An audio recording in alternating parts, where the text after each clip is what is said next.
በአስቸኳይ መምጣት አለባቸው። ካልመጡ ግን ያው የፕሮፌሽናል ላይሰንስ አለ ላይሰንሳቸውን ይዞ መቀጠል እንደሚከብድ በዚሁ መናገር ፈልጋለሁ። የሙያ ፍቃድ ማለት ሰራተኛ ቀርቷል ከሆነ እሷ መታ ለምንድነው ማንንም የቀረ የለም ያለችው ነበር። አንተ ደግሞ ዛሬ መጥተህ ብዙ ሰራተኛ ቀርቶብናል የቀሩትን ሁሉ ሙያ ፍቃዳቸውን ነጥቃለሁ እያልክ ከሆነ ምንድነው ተናባችሁ እንኳን አትዋሹም ወይ ነው? በማለት ነው የምትቀልዱት? በቤቲንግ በወላዶች ላይ ነው የምትቀልዱት? ታሞተኛው ላይ ነው የምትቀልዱት?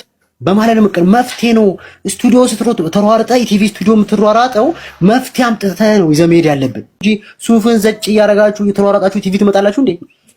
ኢቲቪ እኮ እየነገርኩ ነው። እኔ ኢቲቪ ነግሬያለሁ። ደግሜ ልንገርህ ይሄው እሷ ራሱ 47 ሺህ ብር ነው የምትበላው። ይሄው ጋዜጠኛው አንተ ኢንተርቪው ያረካ ሴትዮ 47 ሺህ ብር ነው የምትበላው። አንደኛ የጥቅማ ጥቅም አላት 12 ሺህ ብር ደግሞ የቤት ኪራይ ምናምን ተብሎ 12 ሺህ ብር ይሰጣታል። ከንግድ ባንክ ጋራ ኢንሹራንስ አላቸው ቤት መግዣ ንግድ ባንክ ኦሮሚያ ባንክ ተፈራርመዋል። በፈለገች ሰዓት ሄዳ ተፈራርማ ንግድ ባንክ ቤት ይገዛላታል። በ3 ዓመት ዩኒቨርሲቲ ቆይቷ ነው ማለት እሱንም በአግባቡ ከተማረች ነው። እኔ የኢቲቪ ሰራተኛ ነበርኩ። አይወል ይሄን ያህል ነው እናንተ ለፕሮፓጋንዳ ማሽን የሚጠቅማችሁን ይሄን ያህል ታገለግላላችሁ። እኛን ደግሞ የሚያገለግለን የሚያክመን ምን ሚለን የሚያስተምረን መምህራን የጤና ባለሙያ ችግር ውስጥ ገብተዋል። ምንም ፌር አይደለም ነገሩ። ሚኒስተር ዴታ ላይ ሆነ ልክ እንደ ቀበሌ ካድሬ መተህ እዚህ ጋር አትቀባጥር። ይሄ የሰው ህይወት ነው። ፕሮፓጋንዳ አይሰራም በሰው ህይወት ላይ። አይ ካላችሁ ደግሞ ተናበቡ።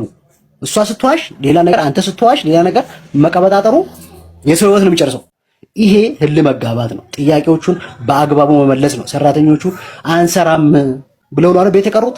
አንሰራም ብለው ቀርተው ከሆነ ገና አንተ ሙያ ፍቃድ ነጥቃለው ትላለህ እንዴ? ሰው አንሰራም ማለት ምን ያርግ? ከዛ በኋላ ምን ልታደርገው ነው? ቤቱም አይቀመጥም እንዴ?